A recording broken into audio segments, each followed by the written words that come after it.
Welcome to Talking Scripture. I'm Bryce. And today we're going to focus on Heavenly Father's mercy, His kindness.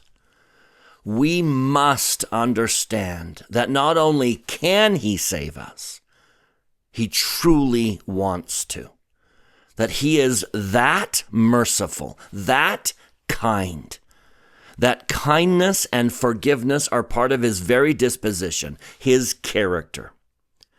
And I remind you that we are also talking about the Savior. Everything we say of the Father, we say of the Son. And everything we say of the Son, we say of the Father. We must understand their character. And let me remind you why.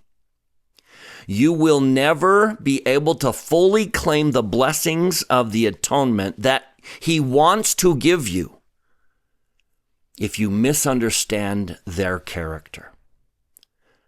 That is why we have been studying lectures on faith. There is a reason faith is the first principle of the gospel.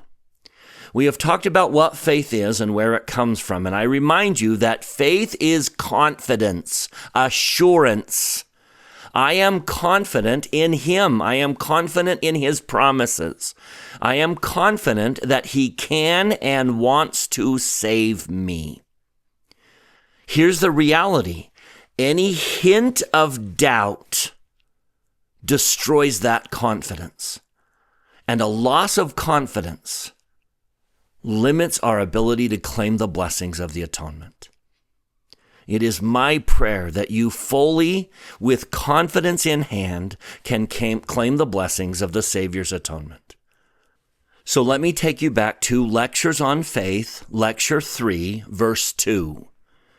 Let us here observe that three things are necessary in order that any rational and intelligent being may exercise faith in God unto life and salvation. And allow me to insert and claim the blessings of the Savior's atonement. Three things are necessary for us to fully claim the blessings that He's offering us. First, the idea that He actually exists. In other words, you have to have your own evidence of Him. You have to have received an assurance from Him Himself, a manifestation from the divine that He really does exist. And the more manifestations you have, the more confidence in His existence you will grow. That is essential. You must know He exists by your own experience and have confidence in His existence. Secondly, a correct idea of His character, perfections, and attributes. And the reason for that is this. When you misunderstand His character, when you have ideas floating in your head that counter the truth about who He is, it causes doubt in your heart, and doubt diminishes or destroys your confidence. Your confidence in God will diminish if you have erroneous ideas about what He does or who He is or how He operates. If you doubt, if there's this hint of doubt in your heart, your confidence is shattered and you cannot claim the blessings He wants to give you if you do not call upon Him in faith with confidence. Do you see why we cover these?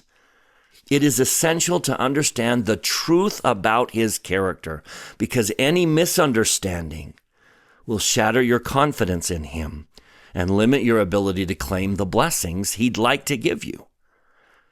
So what we've done is we've dived into a discussion about His character, His attributes, and His perfections. In the rest of Lecture 3, it talks about the character of God. Now, there's no way this is a final list of who He is, but these are some of the top things that shatter our confidence. These are some of the most common misunderstandings. So let's correct our misunderstandings so that our confidence grows. Misunderstanding number one that we talked about in our previous video is that there is an obstacle preventing Him from being able to save me.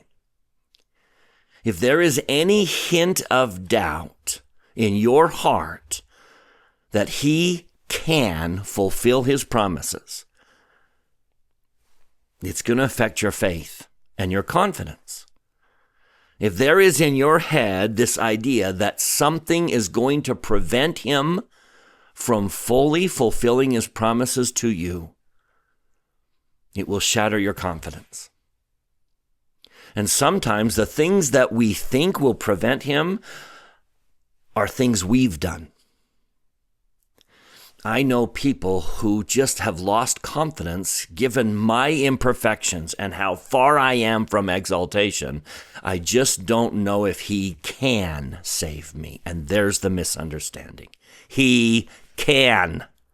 He is able. He is not bound by human limitations. He is able. And forgive the repetition, but if I have to say it 1,000 times, I'm going to. There is no obstacle too large to prevent him from being able to save you. Now, you must be willing, and you must follow and obey and do what you can do, but there is no obstacle too big to prevent him from saving you. Allow me to testify once again, your own imperfections cannot prevent him from saving you. There are no human limitations. He doesn't run out of time. He doesn't run out of patience. He is not bound by human limitations. He isn't so distracted by so many people that he doesn't have time for you. Those are all misunderstandings of who he is. He is the eternal God. And with all my soul, I once again look you in the eye and testify that he is alone with you in the universe. He is not distracted from you because there are others. He is timeless and eternal. So, if you believe he can, may I suggest that the second biggest obstacle that shatters our confidence is when we doubt that he wants to. There are those who believe he can, but doubt whether or not he wants to. Does he really want to save little, old, insignificant, sin-filled me? And if there is a shred of doubt in your heart as to whether or not he wants to, it will shatter your confidence. And with a lack of confidence, you will not call upon him and claim the blessings of the atonement like he wants you to. So today, my job is to talk about misunderstandings that cause us to think maybe he doesn't want to. Maybe he's not as kind as everyone says. Maybe there are limits to his kindness, his mercy. Now, let's be totally honest. You and I both know what he would have to be willing to do to save me. That's a big ask. That's a big ask to make of anyone. And I'm guessing if you're like me, you don't like to impose on people. My daughter recently had some plumbing problems that she could not fix. And so she called me up to see if I had the tools that she could fix them. I just said, "Oh, sweetheart, let me come help you." And she was hesitant. I don't want to ask you to do that. Now, this is a really good girl who knows her dad loves her. She knows her dad is more than willing to come and help with plumbing problems. And yet, even then, there was this, I don't dare ask. I don't want to put him out. And I wonder how many of us push that onto Heavenly Father and say, I know what it would take to save me. I know what he would have to be willing to do in order to save me. And I don't know if he's that nice. I don't know if he's that kind or that merciful. And there is the misunderstanding. And the misunderstanding is shattering your confidence. If you held on to the truth and you knew that not only is he capable, but it is his greatest desire to save you. His favorite thing about being God is the ability to be merciful. Of that I testify. And I pray that right now as you ponder that, the Holy Ghost will testify as well. That he is in fact a being of infinite mercy.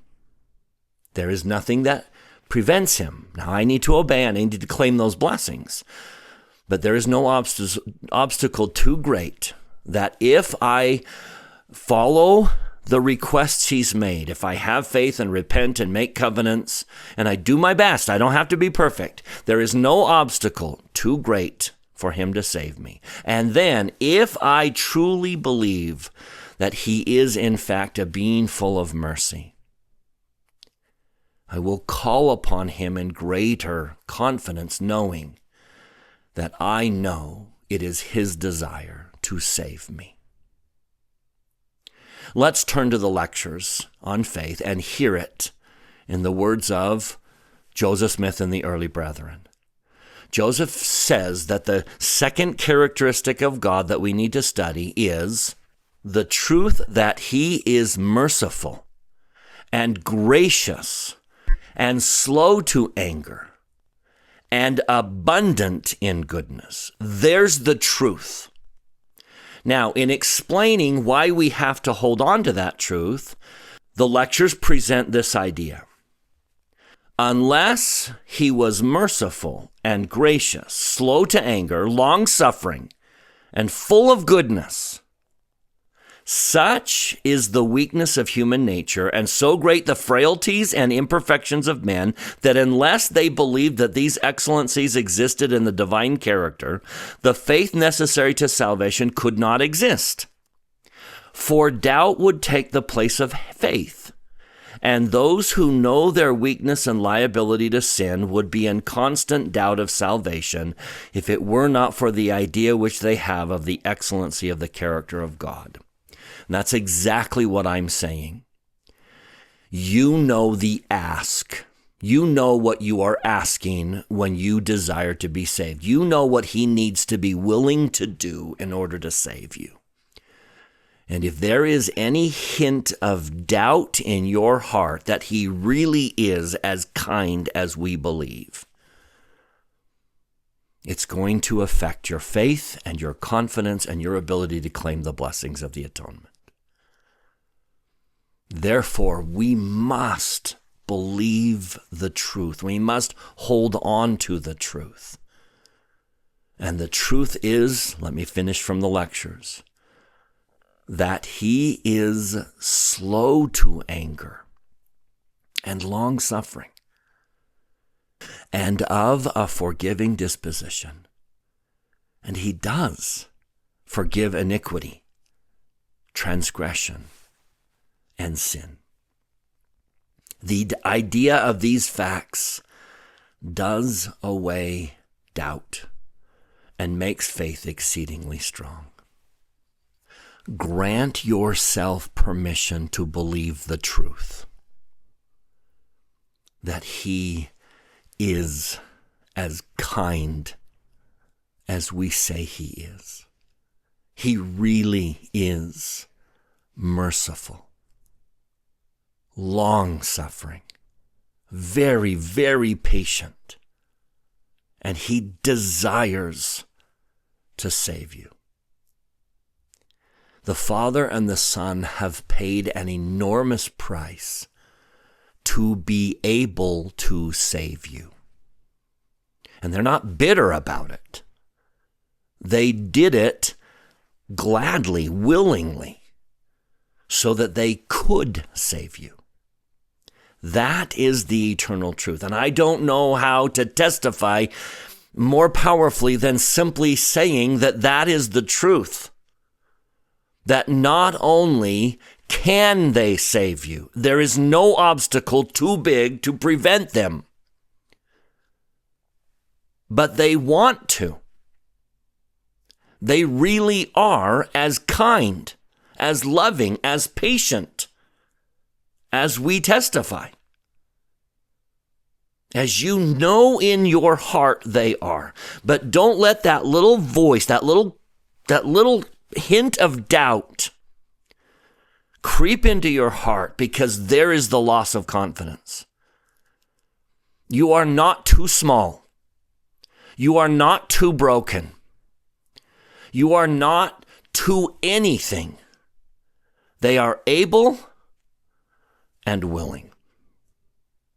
And of that I testify and pray that you will hold on to that testimony, that knowledge, that they are able, that there is no obstacle that could prevent them from saving me, and that they are willing.